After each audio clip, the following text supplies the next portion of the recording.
This question is from Physics 12th class, Chapter 1 NCRT.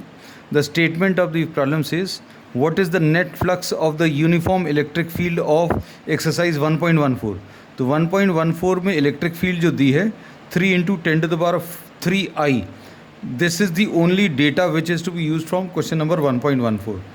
And through a cube of side 20 centimeter oriented so that its faces are parallel to the coordinate axis. अब coordinate planes के parallel हैं इसके सारे faces. अब यहाँ पर जो electric field act कर रही है that is acting along the x direction. ये ऐसी कुछ इलेक्ट्रिक फील्ड एक्ट कर रही है. अब इसमें इस यूनिफॉर्म इलेक्ट्रिक फील्ड में अगर अभी हम फ्लक्स निकालना तो एक तरीका तो गॉस थ्योरम है. दो तरीके से इस प्रॉब्लम को सॉल्व करेंगे. Flux associated with this will be अंदर का net charge divided by epsilon zero. And since no charge is given inside this, इसके अंदर का नेट चार्ज ज़ीरो है, तो flux associated with this cube will be equal to zero. क्योंकि electric field X direction में है, अंदर कोई चार्ज दिया नहीं है और अंदर कोई चार्ज नहीं है, charge divided by epsilon zero, flux आ गया डायरेक्टली. अब दूसरा तरीका, अब इसमें बेसिक्स से अगर आप कैलकुलेट करें तो flux will be calculated on each of the individual faces. अब इसमें अगर आप देखें तो जो टॉप वाला सरफेस है उसका एरिया का डायरेक्शन ऊपर की तरफ है, इलेक्ट्रिक फील्ड ऐसी है राइट की तरफ. ऐसे ही इसमें जो फ्रंट फेस है उसमें एरिया का डायरेक्शन ऐसा रहेगा, इलेक्ट्रिक फील्ड राइट की तरफ है. तो इसमें अगर अभी हम लोग देखें flux for left for top flux for the top and the bottom faces, front face जो इधर डायग्राम में दिख रहा है and the back face, इन चारों के लिए अगर आप ध्यान से ऑब्जर्व करें, इन चारों के लिए थीटा की वैल्यू 90 डिग्रीज रहेगी. इसलिए फ्लक्स की वैल्यू इन चारों सरफेसेस के लिए ज़ीरो आएगी. अब सिर्फ बचा कौन सा? Only the left surface.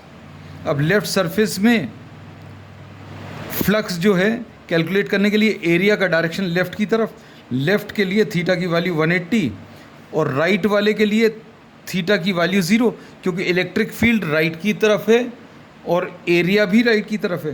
तो राइट सरफेस के लिए थीटा की वैल्यू ज़ीरो और लेफ़्ट सरफेस के लिए थीटा की वैल्यू 180 डिग्रीज. तो flux associated with the cube will be calculated in 6 parts. कौन सा? Front, back, top and bottom. 4 parts ये हो गए जिनका आंसर ज़ीरो आ रहा है.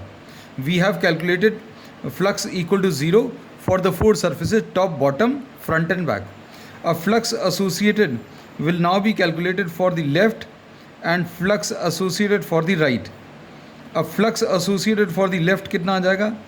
E into A into cos 180, क्योंकि लेफ्ट सरफेस के लिए एरिया का डायरेक्शन लेफ़्ट की तरफ है, ये बनाया हुआ है. एरिया का डायरेक्शन लेफ़्ट की तरफ है, इलेक्ट्रिक फील्ड राइट की तरफ है. और राइट सरफेस के लिए, ये जो राइट वाला सरफेस है इसके लिए एरिया का डायरेक्शन राइट की तरफ है और इलेक्ट्रिक फील्ड भी राइट की तरफ है. तो E into A into cos zero. Area दोनों जगह सेम लिया क्योंकि लेफ़्ट सरफेस का एरिया और राइट सरफेस का एरिया दोनों सेम है. तो ये E इंटू ए इंटू -1 आएगा और यहाँ पर E into A into cos zero की वैल्यू 1 आएगी. तो -EA प्लस EA ये ज़ीरो आ जाएगा. तो एक तरीका तो ये है, दूसरा तरीका ये है, और तीसरा एक और चीज़ अभी हम लोग कह सकते हैं कि जितनी नंबर ऑफ़ फील्ड लाइंस इसमें एंटर कर रही हैं उतनी ही फील्ड लाइंस बाहर निकल रही हैं. सो इन दी थर्ड मेथड इसमें भी हम लोग क्या बोलेंगे? जितनी फील्ड लाइंस अंदर एंटर कर रही हैं इस बॉक्स में उतनी ही फील्ड लाइंस बाहर निकल रही हैं. So we say that number of field lines entering will be equal to number of field lines leaving the cube. Therefore, we say that the value of flux will be equal to 0.